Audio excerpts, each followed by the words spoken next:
चालू केला.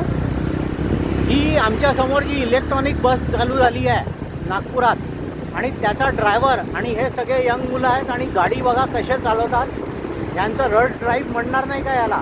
आणि लोकांच्या मधून जसं आपण व्हिडिओ गेमच्या गाड्या चालवतो त्याप्रमाणे गाडी चालवतात. आणि ही गाडी असते स्पीडमध्ये आणि थांबवतात देखील ब्रेक मारून एकदम ऑल ऑफ अ सडन. आणि याच्यामध्ये समजा का ॲक्सिडेंट झाले तर याला जबाबदार गाडीवाले की आपलं प्रशासन राहील.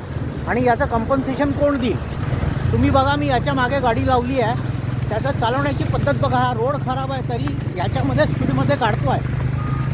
ते बघा आता समोर गाड्या चालल्या आहेत त्याच्या, आणि तुम्ही स्वतः याच्यावर बघू शकता. स्वतः तुम्ही देखील कधी निघाला तर व्हिडिओ काढा, प्रशासनाला सांगा आणि यावर कंट्रोल, याला तुम्ही कमांडर लावा स्पीडचं. हीच एक नम्र विनंती. आणि यावर लवकरात लवकर कारवाई करण्यात यावी ही तुम्हाला नम्र विनंती. मी समीर कुलकर्णी, धनतोली, नागपूर.